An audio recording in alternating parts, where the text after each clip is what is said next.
1, 2, 3, 4. Mike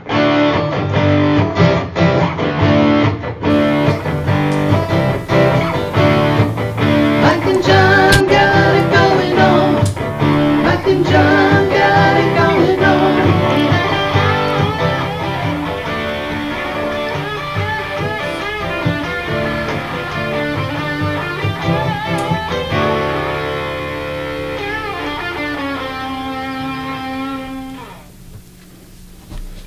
Hey, it's Mike and John, and we're back live at the Remax Platinum Studios, courtesy of our good friend Jordan Genso. Yeah. Remax Platinum team. And they made it through. Did you make it through? Wow, you talk about the damage. Yeah. I think 96 is still closed near Williamston. It is. Between Williamston and Fowlerville due to the tornado last night. And all the damage that hit there. And we asked people to send videos and pictures of how they made it through last night. And just Mother Nature was in a mood. Right. She was in a mood. It's 2 days in a row. I mean, we had some pretty serious stuff come through. What did you do? On Wednesday night. Yes. And actually Wednesday night, I slept through the whole thing. You slept through all that thunder, lightning, and rain? I got up on Thursday morning to let my dog out, and I opened the door and I go, oh, it must have rained. And it must have. And then I go, oh, wait a minute. All of my backyard is in my front yard. Yeah. So that was when I realized. But last night, Thursday night, tornado warning. We'll have a complete look at that here coming up in a minute in news. But, it's pretty severe. Hopefully no serious injuries. We'll have more coming up in just a little bit. A lot to do today here on Mike and John Got It Going On. We'll find out if we got a winner in last night's TNT Thursday Night Trivia for those tickets to see Desperate Measures. Yes. At the Dio. That includes Dinner for Two, too. Well, Dinner for Two also. Oh. It's all together, one package. Right. Dinner and the show. Exactly. We'll see if we got a winner last night. We'll also be talking from a member of the cast. Yes, Michael Besom, who plays a character. We'll have him pronounce the character's name. There's too many letters. Yeah, it's quite in the name. It's quite a Von name. something. Yeah. So we'll let him do that. But we'll be talking with him in just a few minutes. Also, the Less You Know with Rich Perlberg. What are we talking about today? We're talking about the potential for movie incentives, the tax incentives. You remember there was a whole big movie program in Michigan like 10, 15 years ago. Strike, so there's no incentives right now. There's that.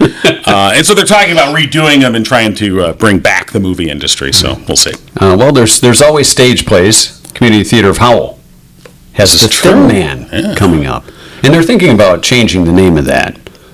The Thin Man. To the not so slender man. Right. The kind of slender guy. Are they body shaming? Is it body shaming with the thin man? Yeah. Hey, Thinny. Hey. Yeah. So. Toothpick Man. JD going to join us with Throwback Trivia. We'll get to our This Week in History lesson in just a little while as well. And before we started the show, I felt bad about, my wife and I actually felt really bad about missing your birthday. Oh, really? So she sent this gift for you. Uh-oh, what is this? There you go. You can read the little card and then show it off to our audience. Happy belated birthday from your friends at AARP. Look at this. When you sign up, they give you this sturdy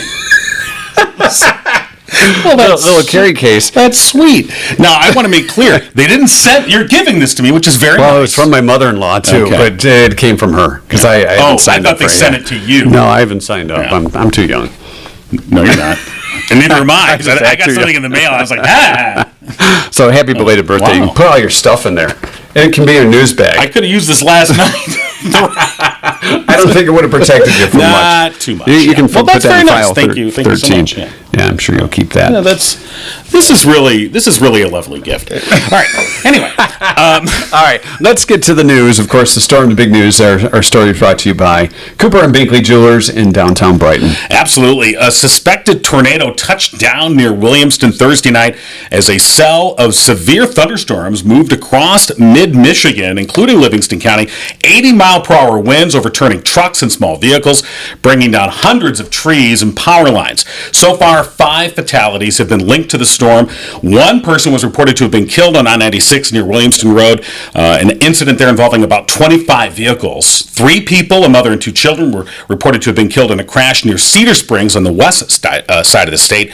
And another person died in Lansing when a tree fell on their home. At 9:37 p.m. Thursday, the National Weather Service issued a tornado warning for central Livingston County after a large and extremely dangerous tornado was located by radar near Williamston or near Fowlerville. It was moving east at about 40 miles per hour.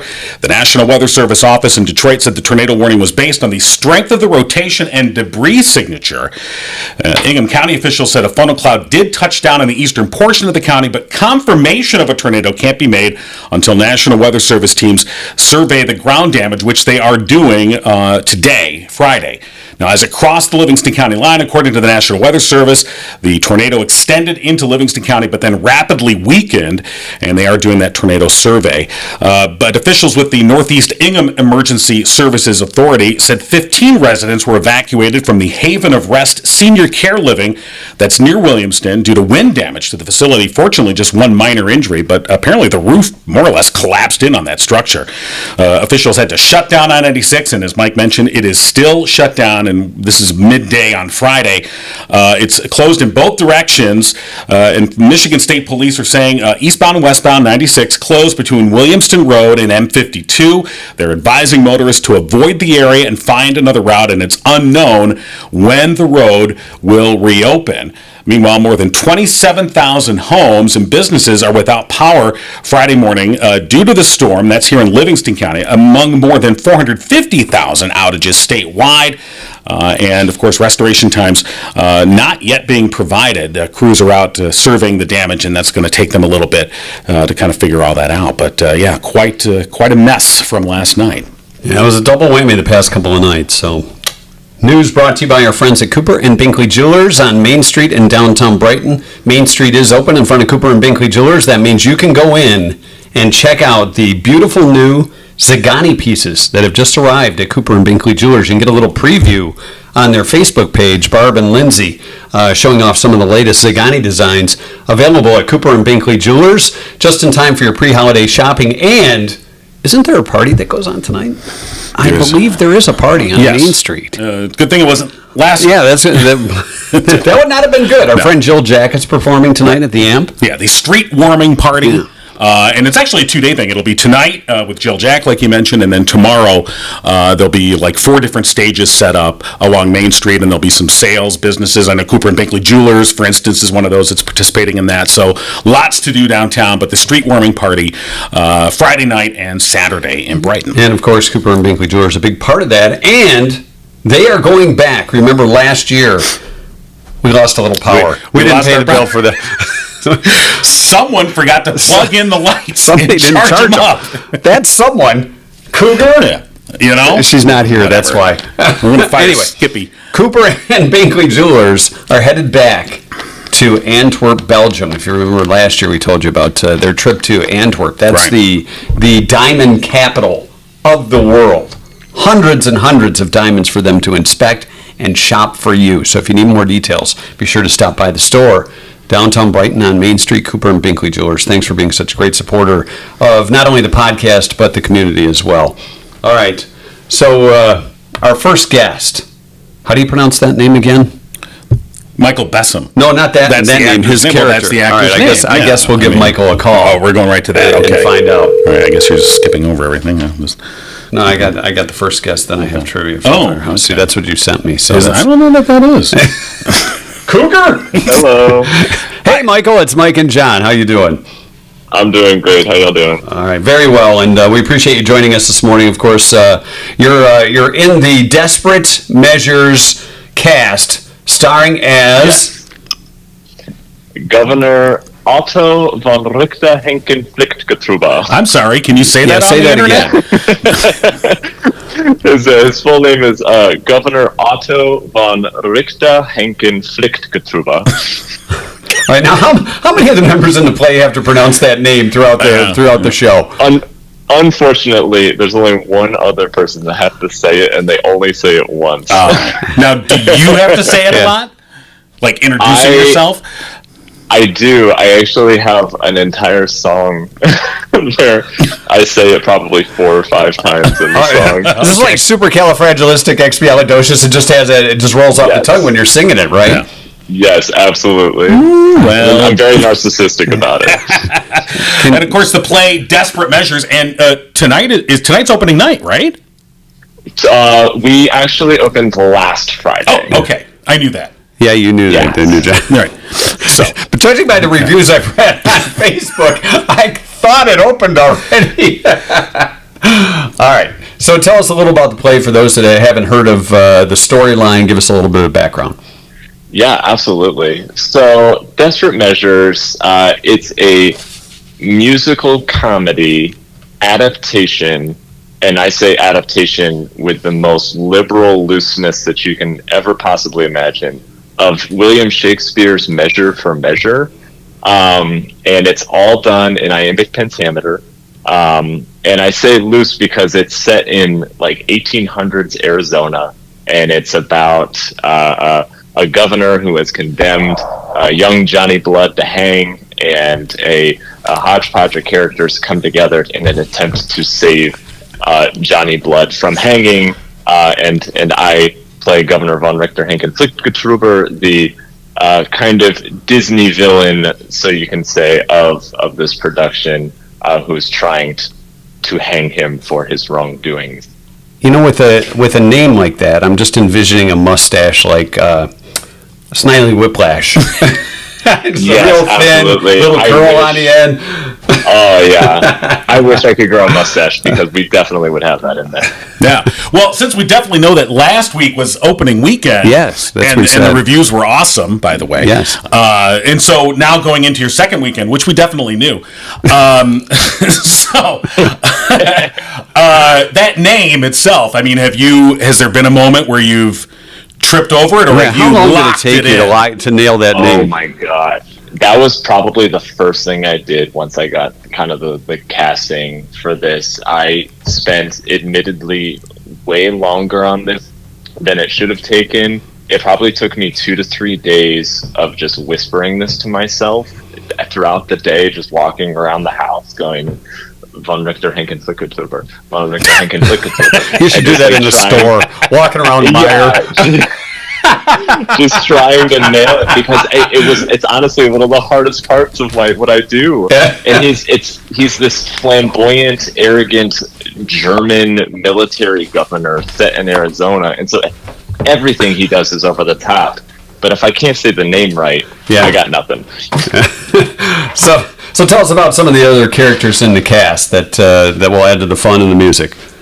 Absolutely. So it's a really small cast, 6-person cast, and this cast is out of this world talented. So we have a guy named James Fisher, who plays Johnny Blood. He's our hero, so to speak, of the story, and he's a little slow on the uptake sometimes, but he means really well, and he's in love with this exotic dancer who goes by the name of Bella, and she gets wrapped up in this plot hatched by the sheriff of the town, along with Johnny Blood's sister, played by Monica Spencer, and she's a novice nun, and so you have the sheriff, played by Steve, and the nun, and they put together this plot along with a priest who has also been thrown in jail for drinking too much.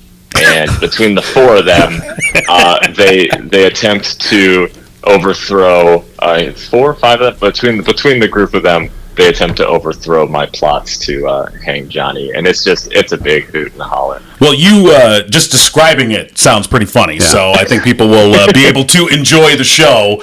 Desperate Measures at the Dio. How long is it running for? So we are in our second of 6 weekends. So we Wait, this is your second weekend? It is the second weekend. It's the second weekend. I think they already opened the second weekend. Wow. Okay. Yes, we have had the most amazing response to our first 3 shows last weekend, and as you said, like, the reviews have been coming out, they've been spectacular, and audiences have been so good, and so we're really looking forward to this run. I think we run through the 24th with a possible, depending on rain and COVID and everything, we have an extra weekend just in case. So All right, so through the month of September, those weekends. absolutely. Excellent. Very awesome. And of course, the Dio Theater is the place to go for a unique night out. Of course, Livingston County's multi-award-winning dinner theater. Whether it's date night or the celebration of a special event, the Dio offers an unforgettable night of food and live Broadway-style entertainment, sure to earn you a standing ovation. And maybe even you, Michael, I'm sure. Visit diotheater.com for tickets and show information and Desperate Measures, the show that's on right now. And it sounds like a great show. So thank you very much for joining us, Michael. Thanks for having me. All right, Michael. Thanks again. And in last night's trivia question, we did put up for grabs dinner for two at the Dial with the show. Right. Desperate Measures, and our winner will be able to call the Dial and set up the date that they want to go see the show. Right. So let's take a look at that trivia question last night. The bonus night trivia question brought to you by our friends at Firehouse Doors, serving Livingston County for over 25 years with unparalleled service and products. The question: if you can do this, studies show you'll probably increase the amount of sleep you get. Do what? Solve the world's problems, said John King. Well, yeah. No. That won't help. If you can do this, studies show you'll probably increase the amount of sleep you get. What is it? A lot of people had great answers like, open a window or turn off your computers, don't watch TV. And I want to compliment our trivia guessers. Yeah. Last night when the tornado warning was sounded, and I posted that on Facebook, and I started seeing notifications come in, I thought, people are responding. No, they were still answering the trivia. Well, they were hiding in a safe place, answering the trivia question on their phones. But, yeah. Cherie said, let your pet sleep with you. Go to bed at the same time every night. Night. Right. Get in that sleep pattern. Read before you go to bed. Somebody said, get a CPAP machine, obviously. Yeah, that way let your mate sleep a little easier. Right. Not go to bed angry. That was a great guess. Right. Greg said snore first. So get the snoring out of the way. Sure. and you'll be able to sleep more.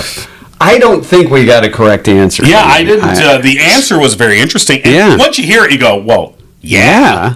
Because it cuts back on the worry. Yeah. And it's not drink a bottle of wine. No. You got to remember with our trivia questions, it's never the obvious answer. Not usually. I probably should have put it for this one. It's not usually the obvious answer. And so, in other words, a lot of the answers seem to be indicative of, these are things that experts will recommend to get a better night's sleep. Right. And the experts could recommend this till the tides dry out. Yeah, they sure could. And you still might not get that good night's sleep. No. The answer was make more money. So if you make more money, you'll be able to possibly or probably get a better night's sleep. Right. So that means we still have these tickets. All right. To the show. Well, I believe this is their second weekend. I think Michael Von. Yeah, the Michael. The count. Yeah, the guy. Count Michael. Wasn't he a captain? Or was he captain? Oh, Captain Von. I made him a count. Yeah, Captain Von. Yeah. No, it's not a count. There's a difference between a captain and a count. A count is a vampire from Sesame Street. I think of the count on Sesame Street. No. So that means we have these tickets to give away, and we'll do it. I'll put them up for grabs on Sunday night. Okay. All right, so we'll have the question Sunday night in SNT, and we'll give you a chance to find out if you won those on Facebook on Monday. Right. So, again, the answer to Thursday night's trivia was earn more money. Yes, make more money. If you can make more money, studies show you'll probably increase the amount of sleep you get. Yeah. So, hey, also coming up on Sunday, it's the end of summer back to school bash for the Walk to End Alzheimer's. And a great opportunity for you to join us. Yeah. On the Got It Going On team. Right. We'll be out there from 11 to 3. This is at Tap-Ins off Grand River in Genoa Township. Yeah, we've got unis we're handing out. Yeah, we'll have... We call them unis. They sound a little better than T-shirts. Do they, though? I don't know.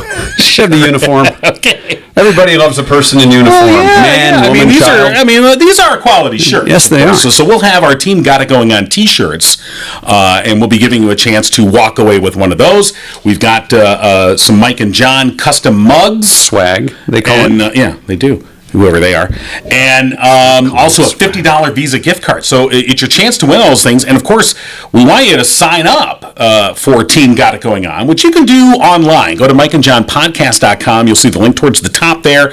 That will take you to our sign up page, and you can sign up for Team Got It Going On for the Walk to End Alzheimer's coming up September 30th in downtown Howell. So we are looking forward to that.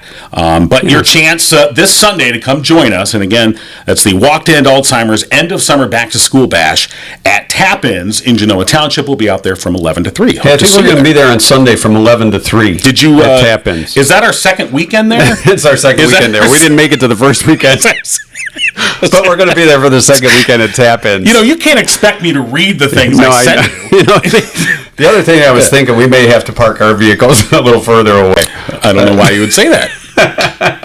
So we hope to see you out there. Come on by and say hi. It's going to be a good time for obviously a great cause. Yeah, absolutely. The Walk to End Alzheimer's, and that walk coming up the end of September. And we'd love to have you on our team. Would we or would we not? Well, yeah, of course we would. You know, somebody else who's got a permanent invitation to join our team, Rich Perlberg. Oh, I thought you were going to say Margot Robbie. Well, yeah, that goes without saying. Rich Perlberg. Hey, how you guys doing? Well, we're doing okay. We made it through the storm. How about you? Any damage? No damage at all. Yeah. No damage at all. Are you in the area or are you on the road again? I am on the road. See? I'm in Hollywood. I'm interviewing people for today's segment. Excellent. Uh-oh.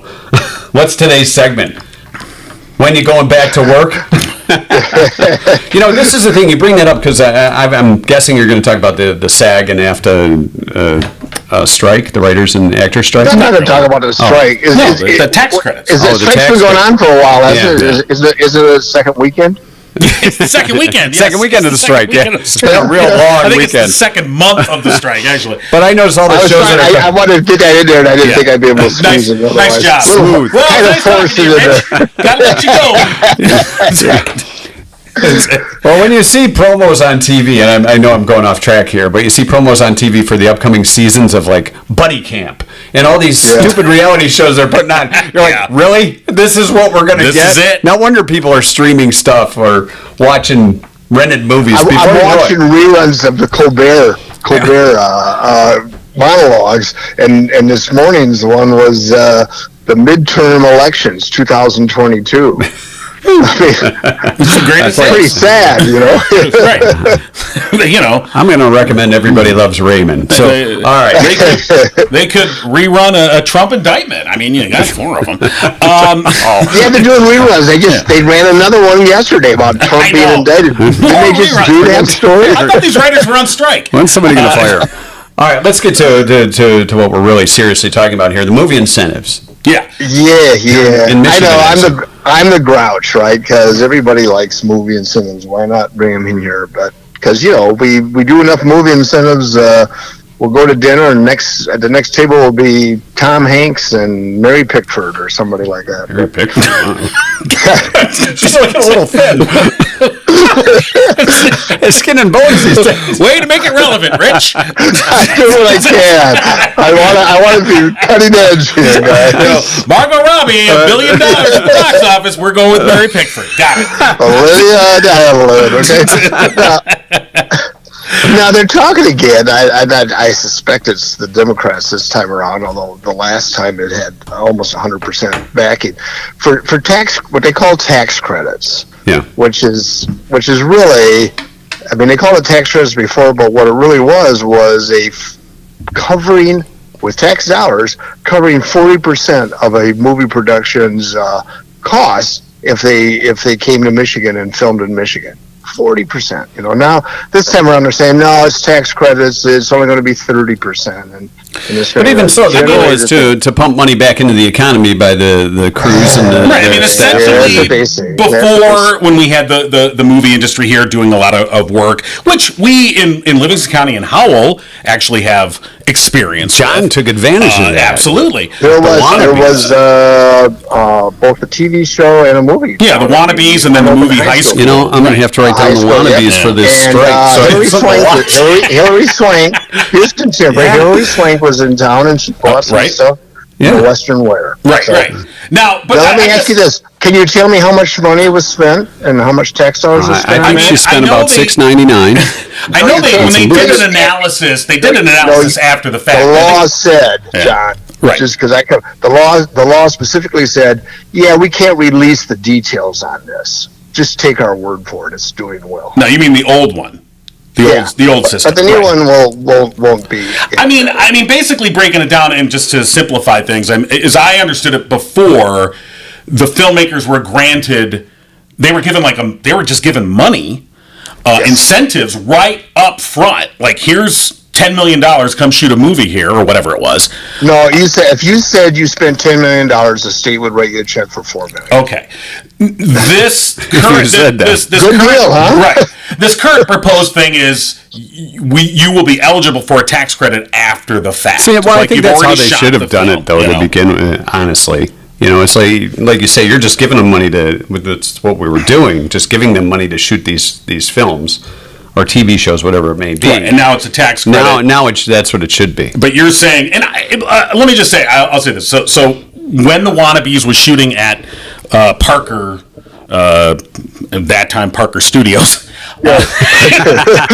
Another great use of technology. Yeah, that's a whole different conversation. We could have moved the podcast there, John. Actually, maybe a future conversation we can have about the $250 million bond that the Howell Public Schools are putting up.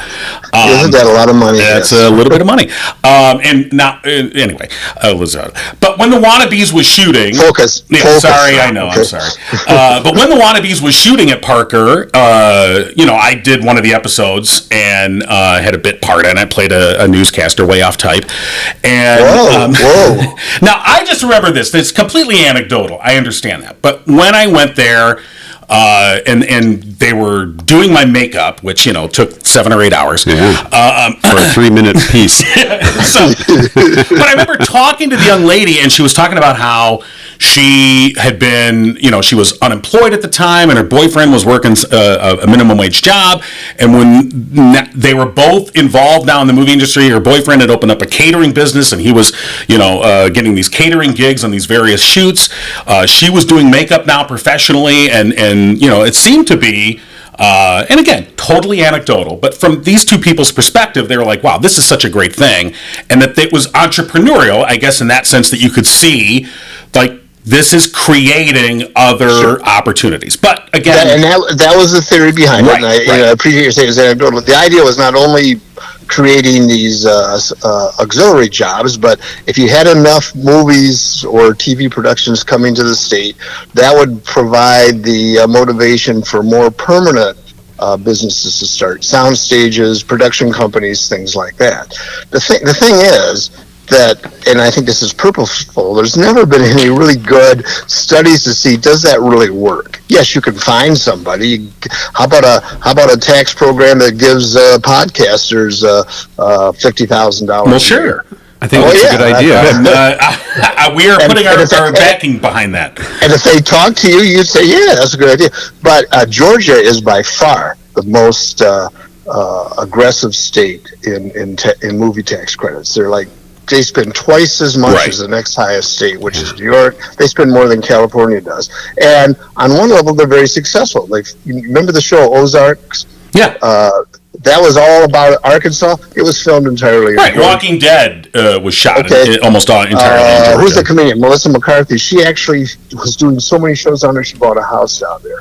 But even in Georgia, they can't find any studies, and the state, for I think obvious reasons, won't fund any that say whether or not it actually is a plus business for them. And here's my question: if it's such a good idea, then why don't we do it for all businesses? Why don't we have tax credits for any business that wants to come or expand in Michigan, and we'll give them a 30% tax credit? Well, we do have, look at the Michigan Economic Development Corporation, the semi-autonomous government agency that doles out hundreds of millions of dollars to different industries and businesses. And have you ever seen those work?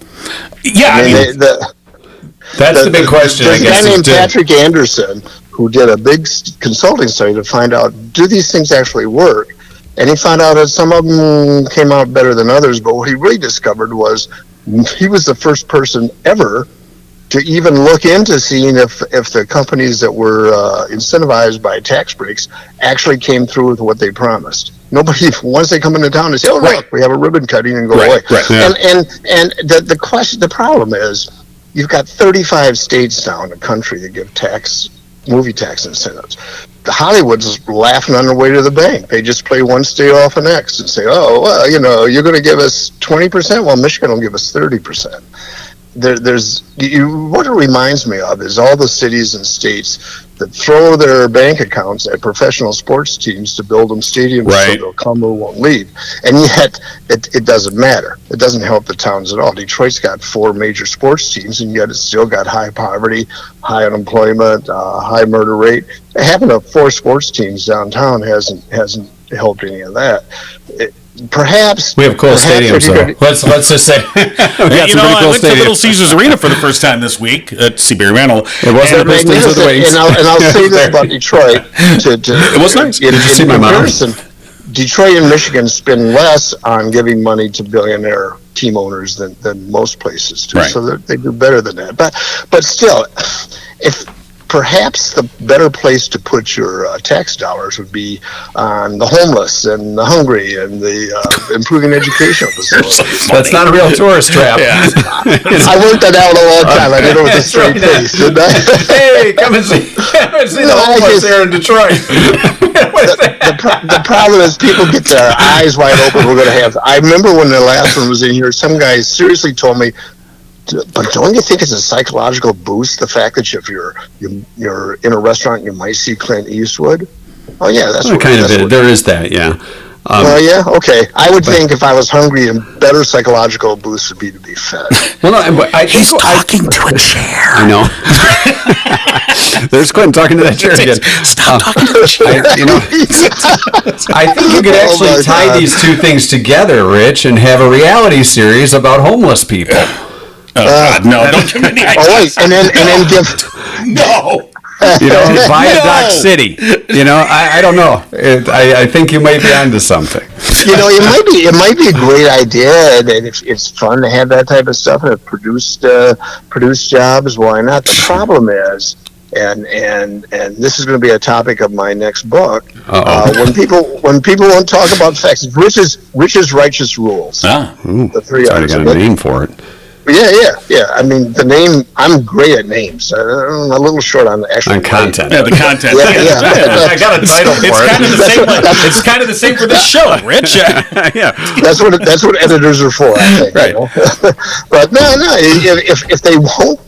If they're not willing to find out the facts, then there's probably something kind of shaky underneath, and you can't get facts about these movie credits. It's all, it's going to be great. It's going to be great. Well, okay, show me the money. Well, I don't think we've solved anything again today. I mean, we haven't, and I don't even know if this bill is coming up to vote. But I think they are planning. And by the way, it is bipartisan. I guess there are a couple of Republicans who have signed on to it. Okay. But I guess to sort of wrap things up. The last time it passed with one negative vote. It was Nancy Cassis out of no vibe in the House and the Senate. And then we found out that most of them didn't know what it was. By tax credit, they thought it meant that, well, they're coming in here and whatever taxes they'd have to pay, they won't have to pay as much. No, it was actually a rebate. Right, it was just here's your check. I mean, I suppose to wrap this discussion up, I guess the larger discussion, though, is really about how we apply these tax rebates in Michigan, because the film thing draws a lot of attention. A lot of people, because it's Hollywood. Glamorous, yeah. Then you get the whole liberal conservative argument that gets tossed in there. But the fact of the matter is that the state, under both Republican and Democratic governors, showers corporations with hundreds of millions of dollars and ultimately billions of dollars in tax credits. And we don't know where all that kind of the transparency on that is either. Then, so it's pretty. I think you got to make a really good point there. And back a million years ago, when John Engler first came into office, he said he wasn't going to do that stuff. We're not going to pick winners and losers. If instead of giving tax breaks, that means our taxes are too high, we'll just lower taxes for everybody. We're not going to pick winners and losers. And then some big company went to Indiana instead of Michigan, and he changed his tune entirely. Right. It's pretty hard to be the only purist in the group, Yeah. So anyway. Well, did we solve a lot? Another issue unsolved. Rich's righteous rigmarole. Rich's rules of righteousness. Rigmarole. Well, we'll rename the segment, I guess. All right, Rich. Have a great week. And we'll talk to you next Friday. All right. Okay. Talk to you later. All right, bye. All right. Of course. Hey, we have a match for this week with with Orchard's Children's Services, and that just happens to be Ashley. Absolutely. Ashley, described as happy, funny, smart, and caring, a very friendly and outgoing young lady. Loves to make new friends wherever she goes. She's 15 years old. Ashley is good at playing the piano and would love to take piano lessons in the future. She loves murder mystery shows, such as Criminal Minds and Law and Order. Ashley enjoys riding horses and spending time outside playing all sports. Ashley is just one of the kids that Orchard's Children's Services is working with to try and find a forever home. And if you think you have room in your heart or your home for someone like Ashley and just want to learn more, get a hold of Orchard's Children's Services, just orchards.org, and you can find out more information there. Yes, you can. Yes. John. Yes, you can. Yes, you can.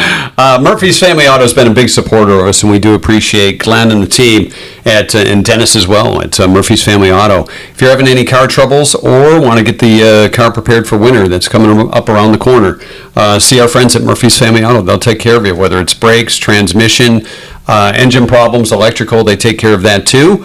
Tell them Mike and John sent you, and you'll get a 5% discount off your bill. Yeah. How about that? It's the Mike and John incentive. And in fact, I believe our host, Jordan Genso, also went and got some work done there recently and gave him a big thumbs up. His nose looks great. Yeah.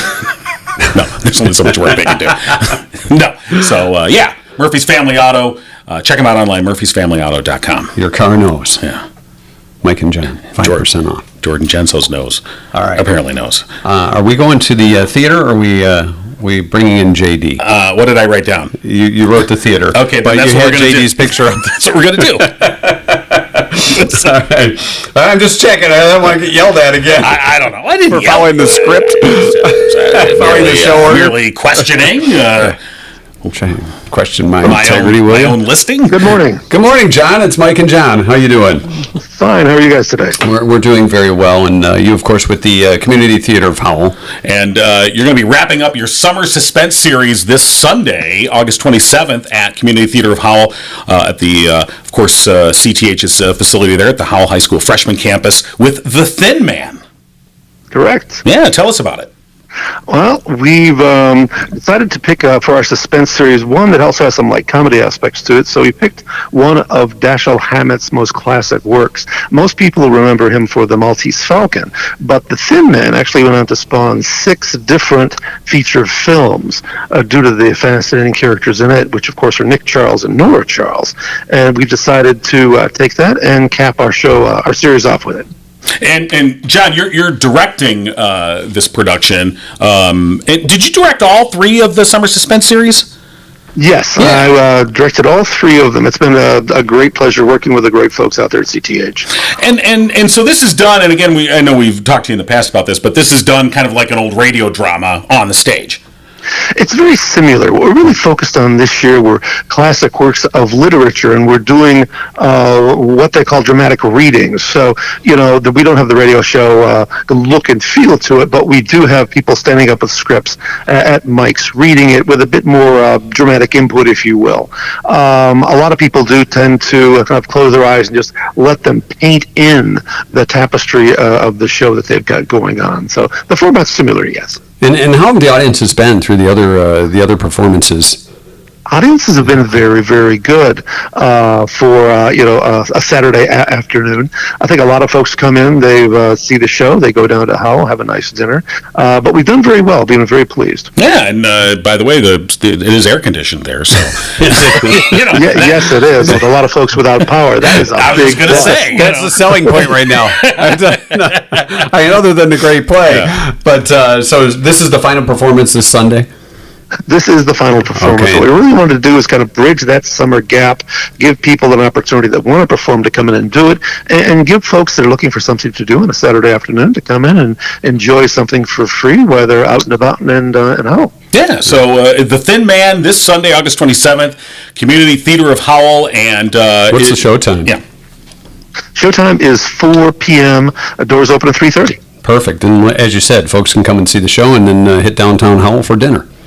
Oh, yeah. A lot of great things down there. Yeah, absolutely. It sounds like a great time, and thanks for joining us, John. John Slemp, director for The Thin Man, as the Community Theater of Howell wraps up their summer suspense series this Sunday at the CTH facility at the Howell High School freshman campus. Thanks, John.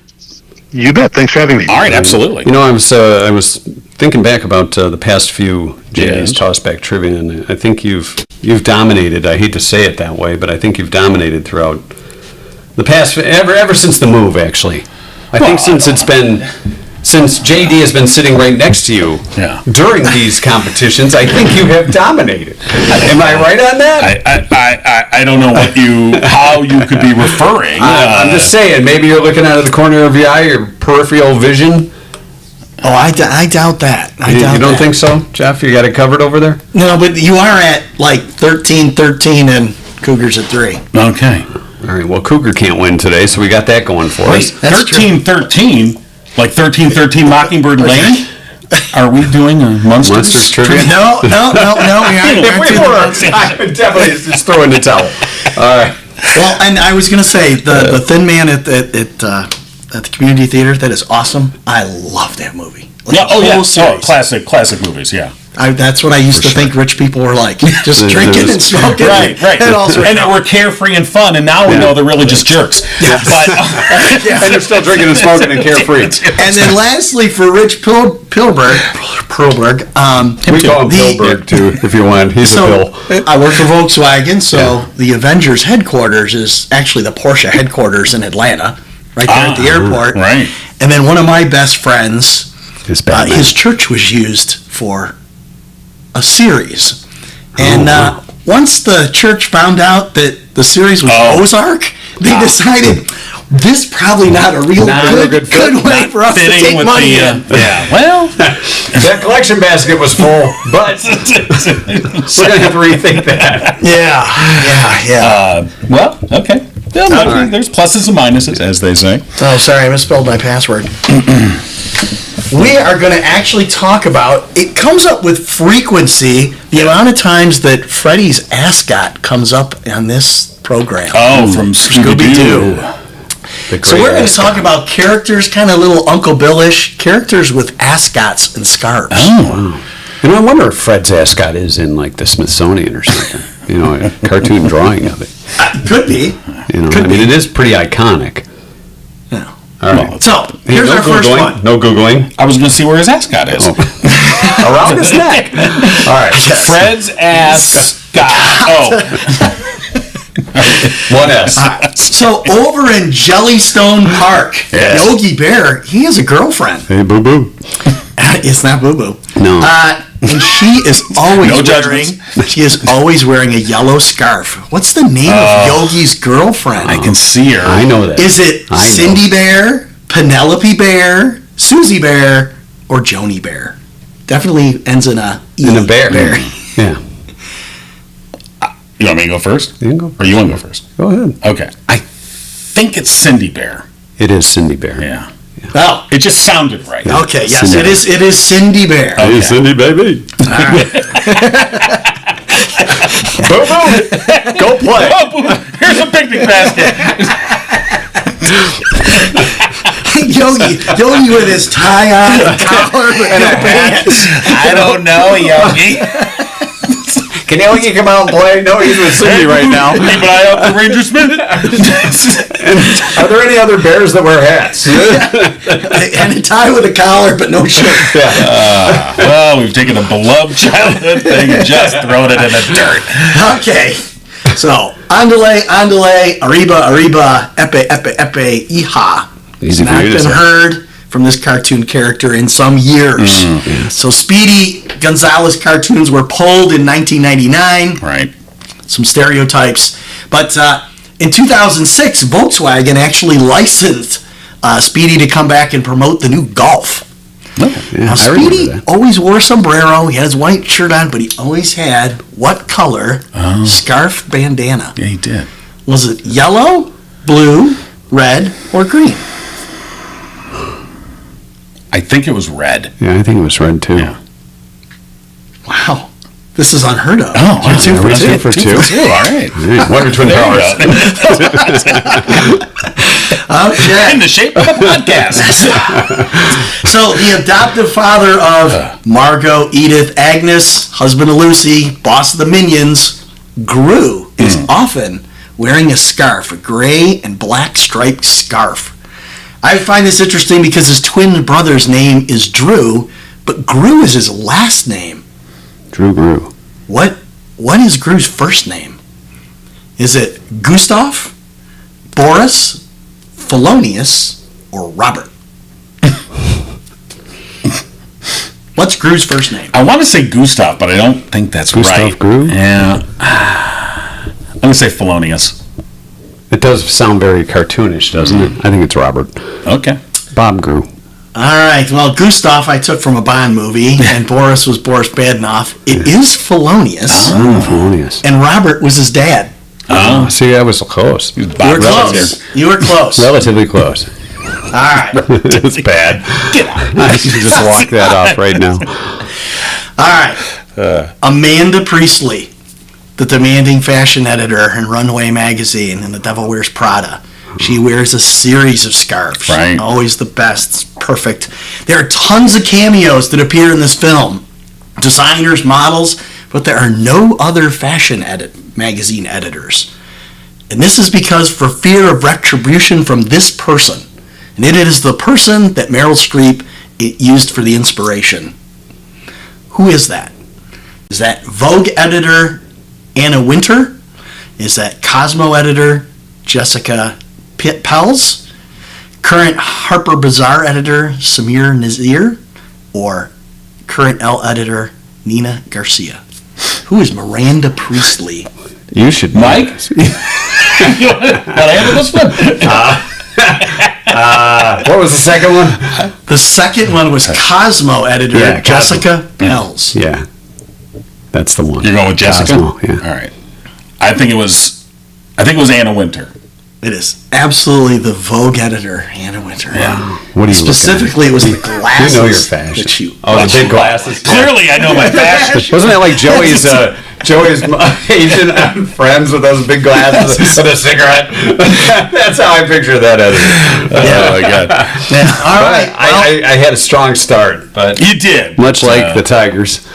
The Tigers are a 500 team except for a 10-game winning streak. 10 games. They've lost 10 in a row and Yeah, 5%. yeah. So maybe you need me to sit over there next time, and then Mike will see the Oh, answers. maybe we could, how about we could that? arrange that. Yeah. All right. Maybe All next right. time. Well, We'll try and work that out. Way to be a big victor there, Jared. That's true. Okay. Awesome. I try. All right, Not we'll do really, it again next week. JD, thanks for popping in Yep, this thank you, morning. JD. Appreciate As it. always, appreciate it. Yep. All right, it's time for our highlights in history. This week, there was some very interesting things. I really had to narrow this down out Did of you, all the. I kind of did. It was on this week in 1771, and it ties in with some of the things we've been talking about today. The first little person ever seen in the U.S. was put on exhibition in Boston.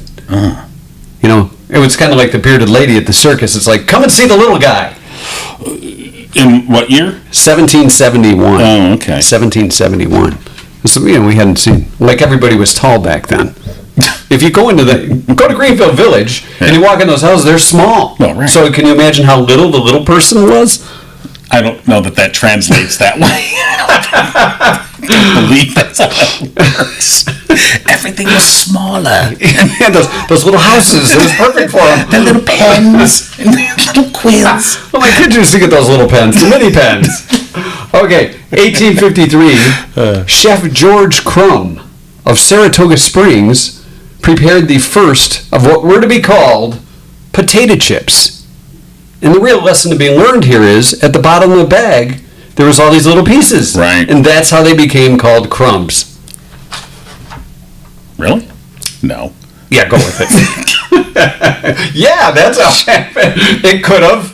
Okay. I wasn't there. You almost had me. The adding machine, a precursor to the modern computer, was patented by William Burroughs this week in 1888. Billy Burroughs, they call him. All right. Double B. Yeah. Burroughs Corporation used to have a place here in Brighton, Yeah. where the that restaurant used to be. But it's not Burroughs or the restaurant. What was that anymore. place called? Had the outdoor patio. It was Wooden Spoon? No. It was we did a couple remotes there. I can't remember. Martini Bar and Grill? No. It's way out in by the thing in the. Okay. We're too old, can't remember. Burroughs doesn't know either. 1923, the city of Kalamazoo. Yes. Kalamazoo in Michigan banned dancers from staring into each other's eyes. Wow. Because that led to... Well. Yeah. Sure. Kalamazoo. So they just stared at each other's chests. Or they kind of moved outside the property line of Kalamazoo. I'm over here. I'm looking. Amelia Earhart became the first woman to fly nonstop across the U.S. this week in 1932. Traveled from L.A. to Newark, New Jersey, just over 19 hours. Tom Johnson, very popular name. This Tom Johnson, in 1973 this week, was a member of the Doobie Brothers. He was arrested in California on charges of marijuana possession. What? Get out of here. Here's a doobie with a doobie. What doobie you be? You be the doobie. And 2007 this week, the hashtag was invented and first used in a tweet by a U.S. product designer named Chris Messina. The hashtag. Wow. All he did was take the little piece from the phone in the left corner. The little checkerboard, the tic-tac-toe tic-tac-toe board that had a slant to it, and called it a hashtag. You know, it's funny you say that because just last night I learned where the word meme came from. Meme? No, meme. Meme. Yeah. Yes. Meme. Yeah. Where did it come from? It was actually, I thought it was something that was, invented by the computer people like this guy here or whatever. No, it was actually from evolutionary biologist Richard Dawkins, who came up with the... That was the Dawkins meme? Yeah, it was a Dawkins. The Dawkins. He dunked that He one. could have called it the Doc instead of a meme.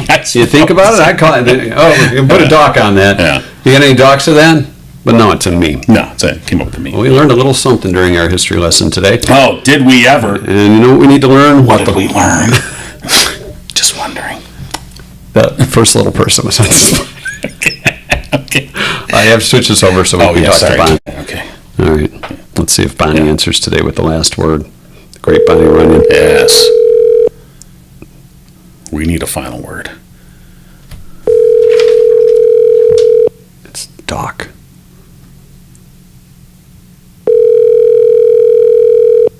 All right, maybe Bonnie's not going to answer our call today. She could be out chainsawing. No, she might have, yeah. Good morning. You've reached Bonnie Runyon. It's a great day. Hope you're all having a good one. Leave a message and I'll get back with you. All right, Bye-bye. I guess we're going to leave the All right, last word. let's leave the last Yeah. word. What should All it right. be? Hey, Bonnie, it's Mike and John. We were hoping for the last word from you, but instead we've come up with the last word for you. And that last word is Goodbye. silence. That's the last word. So. No, the last word is whisper. Oh. People pay more attention when you whisper. When you whisper. Yes. Is your broker E.F. Hutton? If you want to capture someone's attention, whisper. All right. Well, we'll talk to you next No week. snorting while whispering. No, not snorting. No, that wouldn't work. That wouldn't work. All right, Bonnie. Yeah. Have a great week. We hope you have power. We hope everybody's okay in the Runyon clan. We'll talk to you next Friday. All right. And for that's everybody else, we'll see you next time. I suppose. Whisper. Giggling with Mike and John. Tune in next time and giggle on.